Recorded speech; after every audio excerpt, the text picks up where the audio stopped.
เพิ่นเว้าว่าทางพวกน้องเพิ่นนี่มีพ่อใหม่บ่แม่นบ่บ่แม่นบ่เป็นพ่อแท้ๆนี่บ่ฮะมีพ่อใหม่พ่อใหม่โดยอ๋ออันพ่อเจ้าคุมื้อนี่นั่นเป็นพ่อเลี้ยงเนาะโดยพ่อใหม่เอานี่บ่ปิดลงเบิ่งบ่อันนี้บ่ดึงอันนี้ลงบ่ลองมึงอยู่หั่นลูกล่ะฮึบเวลากลางคืนมาเฮ็ดแบบนี้โอ้พอได้ขังซ้ำนี่เลยกลางคืนมานี่แบบนี้เนาะสมมุติว่ามีขู่คนมาเปิดสิก็เห็นชุมเจ้าเลยได้นี่เนาะมื้ออื่นสิไปหาหน่อไม้บ่มื้ออื่นโดยไกลบ่เวลาไปหาหน่อไม้แต่ละเทื่อไกลเนาะเนี่ยเดินไปหาหน่อไม้หมดคนไปหามันเป็นนี่ใด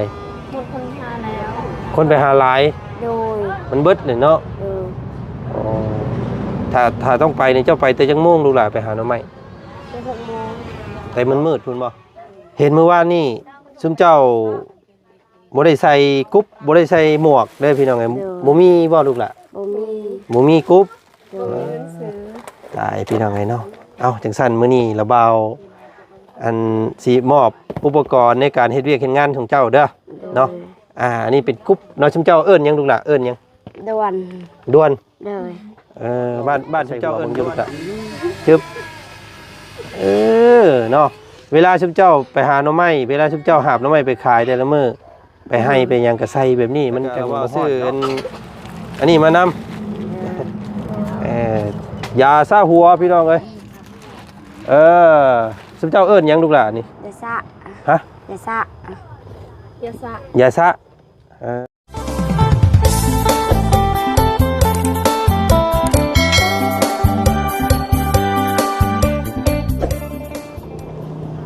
ตัวพี่น้องเลย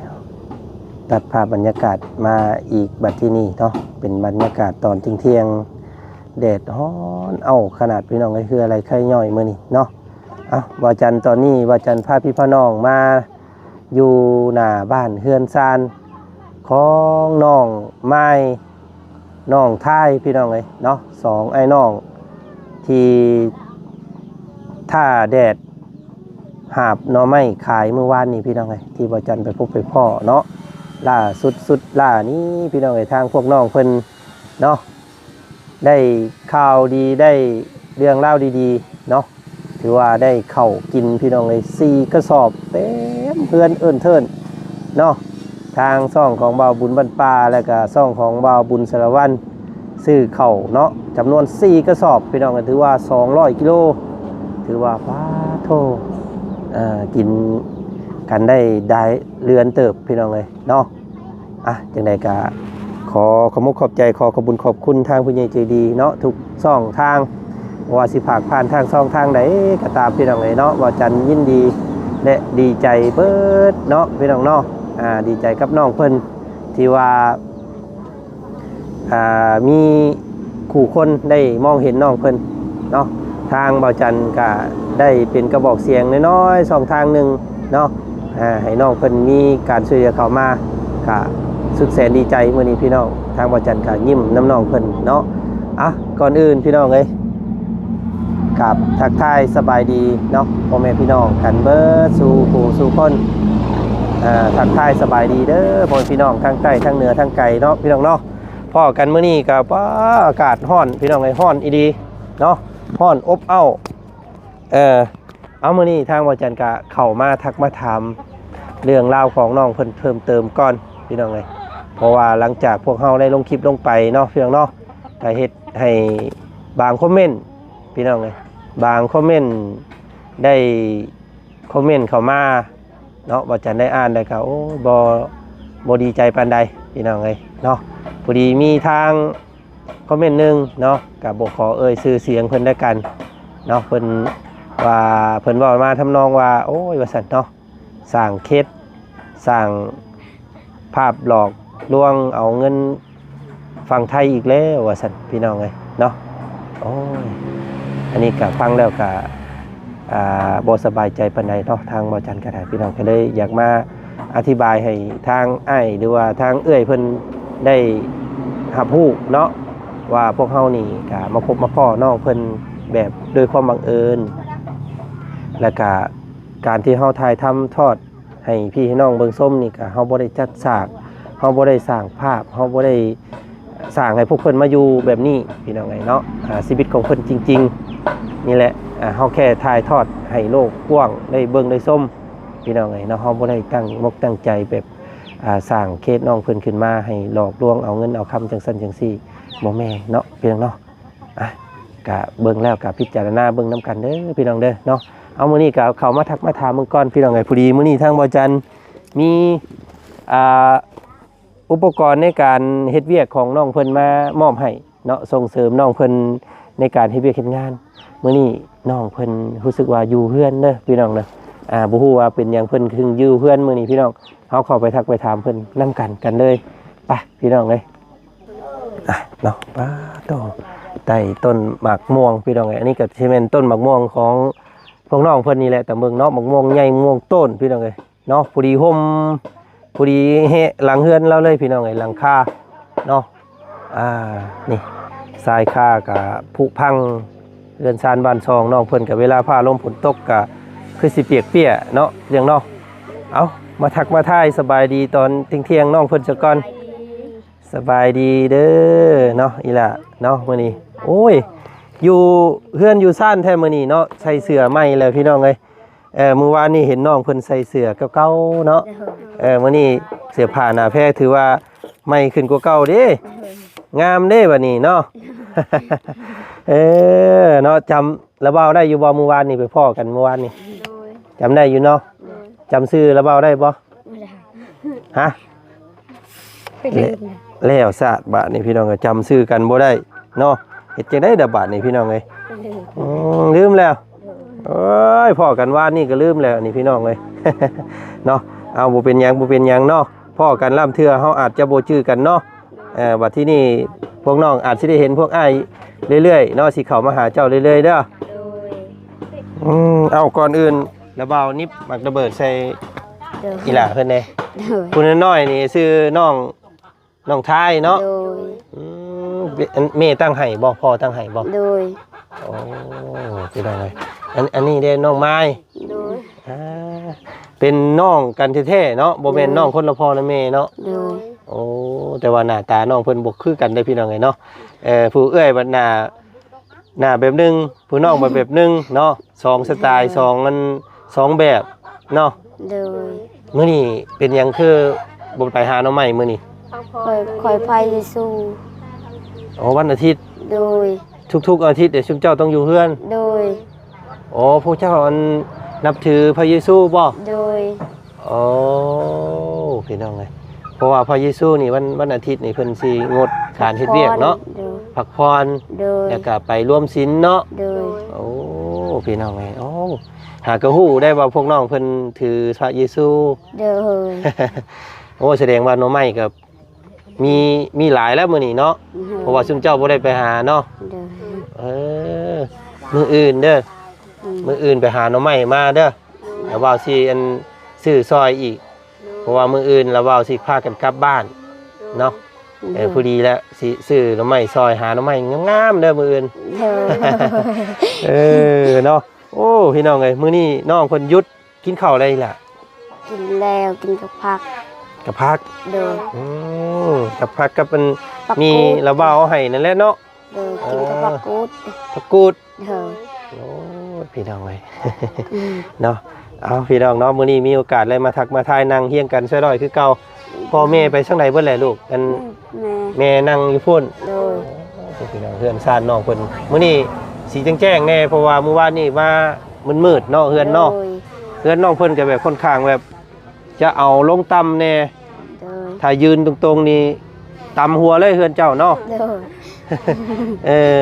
พี่น้องไงเมื่อกี้นี่คือว่าเห็นเพิ่นมามอบหยังแน่อีหล่ะหลายอย่างเนาะเมื่อกี้นี่เนาะเข้าบ่เฮือนจนสิลั่นบัดนี้บ่ต้องคิดเรื่องเข้าบัดนี้เนาะ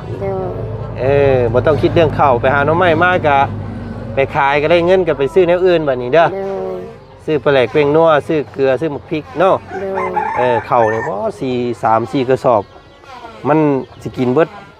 ง่ายอยู่บ่พี่น้องเอ้ยมันจนปวกยันนั้นว่ามอดและสิกินเนาะมันเป็นข้าวสารซ้ำเด้อ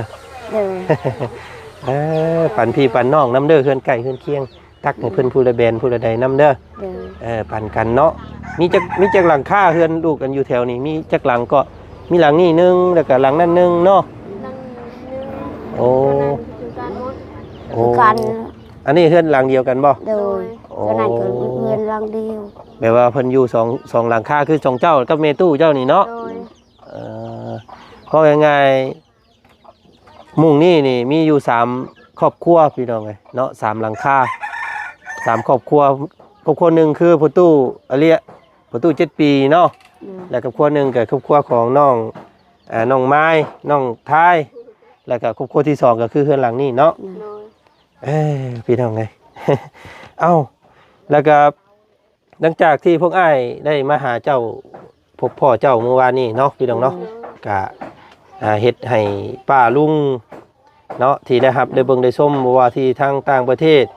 ทางฝั่งไทยทางฝั่งลาวพี่น้องไงเนาะได้เบิ่งได้ชมแล้วก็เกิดความมีคำถามเนาะในใจว่าเฮือนว่าซ่านของน้องเพิ่นนี่เม่นดินเม่นดอนของน้องเพิ่นบ่ว่าซั่นพี่น้องเอ้ยอันนี้เดี๋ยวเราเว้าสิถามเลยลูกหลานเด้อ โดย เนาะอันดินหมู่เจ้าอยู่นี่แม่นดินเจ้าบ่ บ่แม่นดินมุ่งคอยบ่มีดิน เจ้าให้ดินเจ้าซื้อให้พอตูนั่นให้ อ๋อ ดินให้เจ้าซื้อให้นั้น อ๋อดินอันเจ้าของเดียวกันครับอันที่ซื้อให้ผู้ตู้เรียกนั่นบ่ โดย อ๋อ คอยบ่มีดิน แสดงว่าดินทั้งเบิดแถวนี้นี่แม่นดินของอันเจ้าเดียวเบิดเนาะ โดย แล้วอันเพิ่นคือให้ชุมเจ้าอยู่ซะลูกหล่ะบ่เพิ่นคือให้ชุมเจ้าอยู่เป็นพี่น้องกันบ่ บ่ อันว่าง่ายๆชุมเจ้ามาอยู่พี่จักปีแล้วเจ้าถามพ่อแม่เจ้าจิบ่ ฮู้ ก็บอกถามพ่อแม่คอยบุหู เกิดมาก็อยู่นี่เลยเนาะ โดย โดยและมีคอมเมนต์หนึ่งพี่น้องไงเนาะมีคอมเมนต์หนึ่งที่ทางบอจันได้อ่านเพิ่นว่าทางพวกน้องเพิ่นนี่มีพ่อใหม่บ่แม่นบ่โมเมนต์บ่เป็นพ่อแท้ๆนี่บ่ฮะ มีพ่อให้ พ่อใหม่ โดย อ๋ออันพ่อเจ้าคู่มือนี่นั่นเป็นพ่อเลี้ยงเนาะ โดย เป็นพ่อใหม่ โดย แสดงว่าชุมเจ้านี่อันเป็นลูกอีกอันพ่อหนึงเนาะ โดย อันพ่ออันขอโทษได้สิลูกหล่ะอัน โดย พ่อเก่าเจ้าไปไสสั่น บุหูคือกัน คอยก็บ่ฮู้ อ๋อบ่ได้ถามแน่บ่ โดย โดย อ๋อแสดงว่าอันแม่เจ้านี่เอาผัวใหม่นี่อันแต่ดนนะบ่ โดย อืมเอ้าสิพี่น้องไงเนาะหากะฮู้ได้บ่จันนี่ก็ได้เนาะว่าน้องเพิ่นนี่อยู่กับพ่อเลี้ยงเนาะพ่อใหม่พ่อแท้ๆของน้องเพิ่นนี่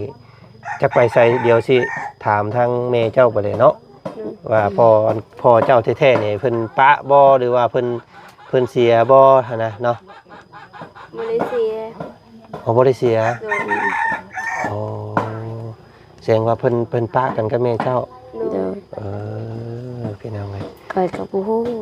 บ่ฮู้เนาะ โดย แต่ดนนะบ่เพิ่นมาเยี่ยมมายามซุมเจ้าอยู่บ่ โดย โดย ฮะ มาเลเซีย บ่ได้เยี่ยม โดย บ่ได้มาใกล้เจ้าเลยบ่พี่น้องไงอ้าวแต่ว่าพอใหม่เจ้าคือมื้อนี้เพิ่นบ่อยู่บ่ไปไสทางใดบ่ลูกล่ะ พอคนคุยกันยังท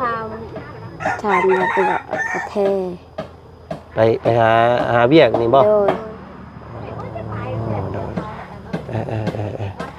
บอกจะบ่ค่อยเห็นพอเพิ่นอยู่เฮือนปานใดพี่น้องเห็นแต่แม่เนาะเห็นแต่แม่อยู่พี่น้องแต่ละมื้อ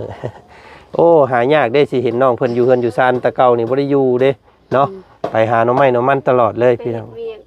อืม เฮ็ดเวียกซอยพ่อแม่ตลอด ไปปลูกข้าว ให้เจ้าอยู่ไกลบ่ลูกล่ะให้ 5 เม็ดเอาเม็ดนี้ นี่ก็ 5 ลัก หาลัก โดย ว้าโธ่อ๋อมันไปทางใดให้เจ้าไปทางใด ขึ้นภูดิ ขึ้นภูอีกโอ้เนาะสมมุติว่าพวกอ้ายสิตามไปเบิ่งอันบ่เจ้าปลูกข้าวนี่ก็ได้บ่ ได้มันไกล มันไกล ย่างไปบ่แต่ละมื้อสมมุติเจ้าย่างไปบ่ สมีก็พา10 โมงนั่นได้ถึง อืม แต่6 โมงนึง แต่เฮาย่างไป6 โมงนี่10 โมงฮอด โดย ไก่ที่ฉันให้เจ้าเนาะ โดย หลายบ่กว้างบ่ บ่ฮอดบ่ได้หลายนะ เอออ้าวพี่น้องเอ้ยเนาะฮ้อนเนาะ โดย แววตาน้องเพิ่นนี่สิเศร้าเลยน้องผู้เอ้ยนี่พี่น้องเอ้ยเนาะ นึก กระเตาลึเนาะกระเตาเนาะมื้อนี้เนาะฮ้อนพี่น้องเอ้ยแดดแห้งแล้วก็คือฝนสิตกนี่แหละเนาะมื้อนี้เนาะอ้ามุงใดเจ้านอนนี่แหละ2 คนมุงเปล่าเข้านี้ โดย โดย มีมุงบ่กลางคืนมา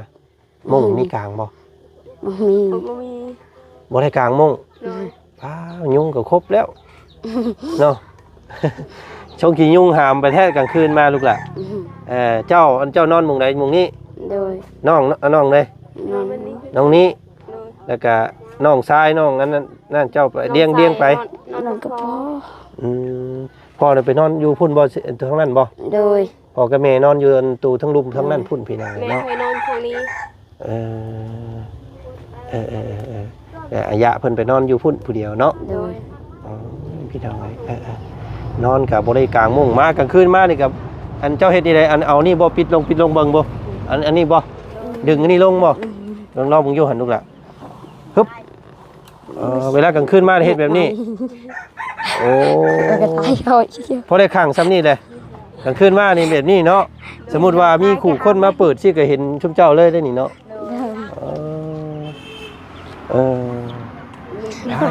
ต่ำพี่น้องเปิดขึ้นเลยลูกหลานมันมืดมันมืดเนาะลองเบิ่งโอ้กินอันนี้มุงอันเฮ็ดอยู่เฮ็ดกินน้องเพิ่นมื้อวานนี้น้องเพิ่นนึ่งข้าวให้เบิ่งแล้วพี่น้องเอ้ยเนาะต่ำแล้วก็เอาไม้ค้ำไว้ซื่อๆเนาะจักมันสิหลุดมื้อใดได้พี่น้องเอ้ยเนาะบันไดแล้วก็หักนี่เห็นบ่โอ้บ่าวบุญยันว่าเบรกกระเป๋าเข่าเหยียบเมื่อกี้นี่ก็จีกขวากเลยพี่น้องเอ้ยเนาะบันได3 ขั้นเนาะอันแม่จักปีแล้วเฮือนหลังนี้แม่ มันผู้ แม่เพิ่นพูดภาษาลาว เพิ่นบ่ฮู้ภาษาลาว โดย จังพ่อจังว่าถามเมื่อวานนี่แล้วจังมีแต่ยิ้มซื่อๆเนาะ มันผู้เห่า เจ้าสิไปเว้ามันแม่เนาะแม่บ่ต้องเว้ามันเด้อลาวสิลาวบ่ฮู้เนาะเว้ามันเด้อมื้อน่ะ คอยก็พูดภาษาลาวคือกัน ผู้ใดก่อนว่าเฮียนฮอดป .3 มื้อวานนี่ คอย เจ้านี้ โดย เขาไปเฮียนอยู่โรงเรียนไหนลูกล่ะ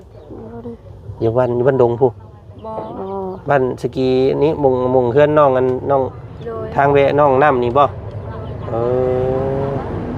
ป .3 เขียนหนังสือเป็นอยู่บ่ บ่เป็น บ่เป็น เนี่ยศาสตร์แล้วนี่พี่น้องเอ้ยเนาะ คอยออกเฮ็ดหวีเฮ็ด ถามสืบถามแล้วพี่น้องเอ้ยเนาะถามจากแม่น้องละน้อยแน่แล้วก็ถามจากพ่อตู้อาเลียแน่เนาะหลักๆแล้วนี่2 คนไอ้น้องเพิ่นนี่สินักเวียกเนาะสิเฮ็ดเวียกเฮ็ดงานซอยแม่ตลอดเนาะเพราะว่าน้องไม้เพิ่นนี่เป็นลูกกกเนาะลูกเนาะ โดย ลูกกกแล้วก็ผู้นี้เป็นลูกที่2ก็เป็นผู้ใหญ่ในเฮือนว่าซั่นซะก็สินักเวียกแน่เนาะ โดย บ่ค่อยได้อยู่บ่ค่อยมีเวลาไปดินไปแอนน้ำหมู่ซ้ำพี่น้องเอ้ยแต่ละมื้อเนาะ บ่ได้เรียนหนังสือไปสิสมมุติว่าสมเจ้ามีโทรศัพท์ได้สิดินเป็นสิลูกล่ะ บ่ บ่จักได้อ่านหนังสือบ่เป็นเนาะ โดย เขาบ่เคยได้เห็น บ่เคยเรียนเลย โดยเฮ็ดเวียกแต่น้อย ใหญ่ขึ้นมากับผู้นี้บ่ได้เข้าเลยผู้นี้ยังว่าได้เข้าอยู่พี่น้องเอ้ยเนาะบ่เป็นหยังนะลูกเนาะบ่ได้เรียนก็ขอให้สมเจ้าเป็นคนฮู้ผู้ดีเด้อ โดย ซอยเวียกซอยงานแบบนี้ตลอดไปเนาะให้พ่อให้แม่ใช้ได้ย้อนสอนทานพี่น้องเอ้ย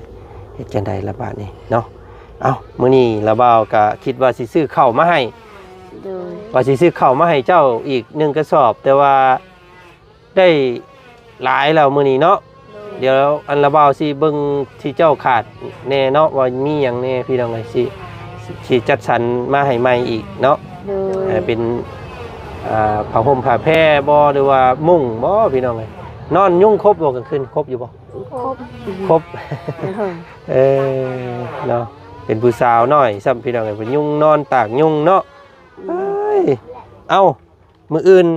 สิไปหาหน่อไม้บ่มื้ออื่น โดย ไกลบ่เวลาไปหาหน่อไม้แต่ละเทื่อ ไกล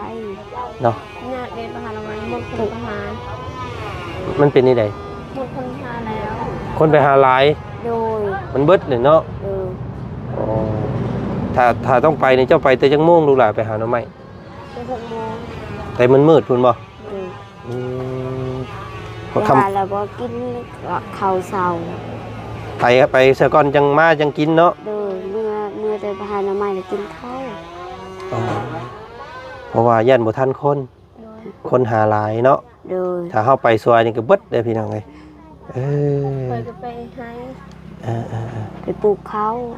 มื้ออื่นนี่ได้ โดย สิบ่พ้อน้องเพิ่นแล้วซะมื้ออื่นนี่พี่น้องเอ้ยเนาะ น้องคอยก็อยู่เพื่อนเอาน้อง อืมเอาซะพี่น้องก็บ่เป็นหยังเนาะเห็นเมื่อวานนี่ซุมเจ้าบ่ได้ใส่กุ๊บบ่ได้ใส่หมวกเด้อพี่น้องเอ้ยบ่มีบ่ลูกล่ะ บ่มี บ่มีกุ๊บ โด บ่ ย มีหนังสือ ตายพี่น้องเอ้ยเนาะเอ้าจังซั่นมื้อนี้ระเบาอันสิมอบอุปกรณ์ในการเฮ็ดเวียกเฮ็ดงานของเจ้าเด้อเนาะอันนี้เป็นกุ๊บเนาะซุมเจ้าเอิ้นหยังลูกล่ะเอิ้นหยัง ดวน ด้วน โดย บ้านซุมเจ้าเอิ้นด้วน โดย เนาะอันนี้เนาะกุ๊บนี่เอิ้นด้วนพี่น้องเอ้ยเนาะเอ้าเคยได้ใส่อยู่บ่เคยใส่อยู่บ่ บ่เคย บ่เคยจักเทื่อ โดย เอาลองเอาลองใส่หัวเบิ่งอยู่ลูกล่ะจึ๊บเนาะเวลาชุมเจ้าไปหาหน่อไม้เวลาชุมเจ้าหาบหน่อไม้ไปขายแต่ละมื้อไปให้ไปหยังก็ใส่แบบนี้มันจังบ่ฮ้อนเนาะ โดย ได้บ่มักอยู่บ่ มันสิมีอันนั้นอยู่มันสิมีอันนี้เอาให้ชุมเจ้าผูกเอาเองเด้อนี่เด้อ โดย เสื้อคนนี้ให้ผูกเห็นบ่ในมุงผูกเพิ่นเดี๋ยวอันระบาวสิผูกให้ซึบ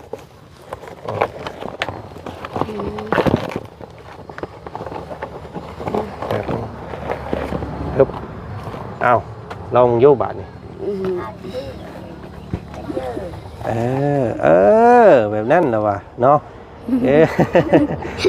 ใช้เพิ่งพี่น้องกันเนาะเดี๋ยวเริ่มเป็นหนึ่งสองปั๊บโอเคเนาะโอ้งามเนาะพี่น้องไงเนาะเอ้าเมื่อวานนี่ได้ยินผู้ใดเนาะพี่น้องไงผู้เอื้อยนี่บ่ว่าอยากได้สบู่บ่ลูกล่ะ โดย เอาซุมเจ้าบ่มีสบู่สู้บ่กลางคืนกลางอันอาบน้ำอาบหยัง โดย สบู่เบิด โดย อันกระเตาะสบู่กระเตาะอาบน้ำเจ้ามีบ่ หมดแตก แตกบ่แล้วเวลาซุมเจ้าอาบน้ำได้ใส่หยังนี่ ใส่หยังหัวหนึ่ง ยาสีฟันมีบ่ ฟันกับบ่มี ยาสีฟันก็บ่มี โดย สบู่ก็บ่มี บ่มี ยาสระหัวเด้ ยาสะอัวกับบ่มี ตายคักบาดนี่พี่น้องเนาะเป็นผู้สาวบ่มียาสระหัวมันผมมันก็มินแล้วอะเนาะ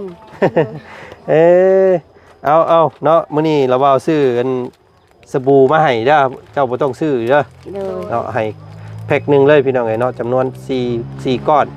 คือสิปันกันใช้กับพ่อกับแม่เจ้ากับน้องเจ้าได้หลายอยู่ดอกเนาะ โดย เนาะหนุ่มมือเอาเราบอกเมื่อวานนี้ว่าเอาของจากผู้ใหญ่เพิ่นทุกเทื่อต้องนกมือเด้อนกมือใจเด้อ แบบนี้ตลอดได้ลูกหลานเด้อเนาะ โดย แล้วก็เราเอาซื้ออันนี้มานำยาซาหัวพี่น้องเอ้ยสมเจ้าเอิ้นหยังลูกหลานนี่ ยาสะ ฮะ ยาสะ ยาสะ ยาซะยาซาคือกันเนาะ โดย พี่น้องเอ้ยเอาซื้อมาให้ โดย ว้าเบิ่งโยนับเบิ่งโยหันมันจักอันนี่เบิ่งนับเบิ่งโยลูกหล่ะ นี่ดับ นับเบิ่งโยหันเนาะเส้นยาวๆโลดพี่น้องเอ้ยเนาะ ชี้เลยเว้ยชี้ อาบน้ำบัดนี้ต้อง 4 8 2 10 12 3 4 15 16 17 18 19 20 21 22 23 24 25 26 27 28 29 30 31 32 33 34 35 36 37 38 39 40 41 42 43 44 45 46 47 โอ้ 48 48พวกพี่น้องเอ้ยเนาะอันนั้นน้องเจ้าบ่ผู้นี่ โดย น้องชายหมอนี่เนาะซื้อที่ใดก็พุ่นน่ะ ซัก ซื้อซัก เลย ซักจุบนี่บ่ เลย ซักพี่น้องเนาะเอาเก็บไว้เวลาเจ้าไปอาบน้ำอาบในเด้อลูกหลานเด้อพากันไปสุแล้วเว้าก็ยังบ่ทันได้ซื้อก็เตาะอันสบู่มาให้ซ้ำพี่น้องเอ้ย เลย รอบหน้ารอบแรงเด้อเราว่าสิซื้อมาให้อีกเด้อ เลย เนาะรอบนี้มอบสำนีก่อนอันนี้เป็นเงินของระบ่าวเองเนาะตัวนี้เด้อ เลย เป็นเงินของระบ่าวเองได้อซื้ออันกุ๊บมาให้เนาะ เลย ซื้ออันใส่ให้ชุบเจ้าใส่ไปเวลาไปหาหน่อไม้เด้อ เลย จังบ่ฮ้อนเนาะ ข้าวน้ำซาปลาก็เก็บไว้ดีๆแล้วลูกหลานเด้อยันไก่ยันหยังครบยันไก่ตอดยันไก่ซับเนาะเพราะว่าเฮือนเรามันบ่ได้มีอันนั้นเลยพี่น้องเนาะเวลานั้นก็ขึ้นไปนี่เลยไก่กาเนาะลุลวงดีใจอยู่บ่ได้ข้าวกิน ดีใจ เนาะดีใจซำใด ดีใจ ดีใจแห้ง เลย เอ้ยพี่น้องเนาะเอากะจงรู้จงมันอีกเด้อลูกหลานเด้อ ก็ได้เข้าได้น้ำได้ยาเฮ็ดอย่าไปดินไปยังได้บาดนี้พี่น้องเอ้ยเนาะ เลย หาหน่อไม้มาขายพอได้ซื้อในอื่นบาดนี้เนาะ เลย อยากได้หยังในอันซุปเจ้าอยากได้หยังแฮงกูหมู่ ได้เฮือน ได้เฮือน มีเฮือน เลย เนาะเพราะว่าเฮือนมันหลายคนนะลูกเนาะหลายคนแล้วก็นอนกลางค่ำกลางคืนย่านบ่แบบมันบ่มีประตูไปย่านบ่ ยาน เนาะกะสู่น้องลูกหลานเนาะสักมื้อสักวันความพันของสุเจ้าทั้งสองคนอาจสิเป็นจริงเนาะลูกเนาะ เลย เก็บเงินเก็บคำลูกหลานเด้อ เลย เฮ็ดเฮือนให้พ่อให้แม่พอเพิ่นได้ส่วนได้เศร้าเนาะ เลย หาเวียกหางานก็จักสิเฮ็ดเวียกงานหยังพี่น้องเอ้ยมีแต่ไปเฮ็ดให้แต่ละมื้อเนาะ เลย หาหน่อไม้พอได้ซื้อข้าวปองข้าวโลจักสิมีเงินเฮ็ดเฮือนได้อยู่บ่ให้พ่อให้แม่อยู่นี่พี่น้องไอ้สองคนเจ้าเนาะเอ้ยเอาสู้ๆลูกหลานเด้อ เลย มื้อหน้าการหน้าเดี๋ยวเราบ่าวสิเข้ามาหาเจ้าใหม่อีกเนาะ เลย มื้อนี้น้องเพิ่นบ่ได้ไปไสพี่น้องเอ้ยอยู่เฮือนเพราะว่าเป็นวันพักผ่อนเป็นวันรวมศีลมื้อนี้เนาะเป็นวันพระเยซูเพิ่นวันอาทิตย์ทุกอาทิตย์นี่บ่ได้ไปไสว่าซั่นพี่น้องเอ้ยโอ้หากะฮู้ว่าซุมเจ้านั่นเป็นลูกเลี้ยงเนาะเป็นมีพ่อเลี้ยงพี่น้องเอ้ยเนาะเพราะว่าพ่อเก่าแล้วนั่นได้ปะกันว่าซั่นซะอยู่คนละบอนโดยมื้อนี้เราเบาลาก่อนเด้อ เลย ให้สุขดีมีแรงให้ร่ำให้รวย เดี๋ยวขอบใจเนาะเอาขอบใจป้าลุงโยนี่เพิ่นเบิ่งเพิ่นมักเพิ่นแพงซุมเจ้าสองคนนี่ขอบใจเพิ่นแน่เพิ่นนั่งเบิ่งอยู่เด้นี่ขอบใจเด้อป้าลุงสั่น ขอบใจเด้อเปาลุง ที่ฮักที่แพงเนาะ ให้ดีมีแห้งให้ร่ำให้รวยเด้อ สาธุเนาะโอ้ยเป็นแต่แพงได้อพี่น้องมาอันเราเอานี่ขึ้นก่อนเนาะเสื้อผ้าน้องเพิ่นเมื่อวานนี่ตัวเก่าๆอันนี้ใหม่สุดแล้วบ่ลูกใหม่สุดแล้วบ่เสื้อผ้าเจ้านี่มีตัวใหม่กว่านี้บ่ ฮะ มีตัวนี้แหละซื้อ โอ้ยพี่น้อง ได้ เนาะ ข้าวซื้อ มีเงินเนาะเอาเนาะโอเคเราบอกไปป้าก่อนคลิปนี้เนาะเดี๋ยวเราบอกสิเข้ามาหาเริ่มคลิปหน้าเด้อสบายดีบ๊ายบายเนาะไปพี่น้องเอ้ยเสียงรถเสียงล่างเพิ่นแก่อีหยังมาเด้ทางนั้นพี่น้องเอ้ยเนาะเป็นไม้เซล่าบ่ของประตูอะเลียเนาะเห็นลาวเพิ่นว่าสั่งไม้เซล่ามาโรเด้อว่าซั่นเนาะเอามื้อนี้ก็มาทำความรู้จักกับน้องเพิ่นอีกเติมเนาะกะบ่ฮู้น้องเพิ่นก็บ่ค่อยฮู้ภาษาลาวปานใดแล้วก็แม่นี่แฮงไกลว่าซั่นพี่น้องเอ้ยแม่นี่บ่ได้เนาะแม่นี่เว้าภาษาลาวบ่ได้เลยเพื่อนกำลังน้อยๆนี่แหละพี่น้องเอ้ยนี่เนาะหยังเนาะทางนั้นพี่น้องเอ้ย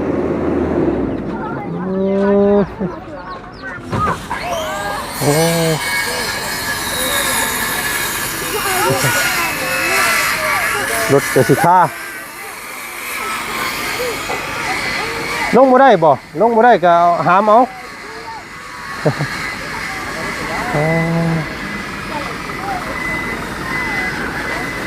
ปึ๊บ นี่สภาพเพื่อนของน้องเพิ่นเนาะก็เป็นเสาเป็นอันนี้ก็น้องเพิ่นมีอยู่เนาะเป็นไม้ก็มีบางส่วนแต่ว่าไม้ก็บ่หลายพี่น้องเนาะเป็นเสากลมพี่น้องเอ้ยเนาะก็ขอให้น้องเพิ่นโชคดีมีโชคเนาะแล้วกัน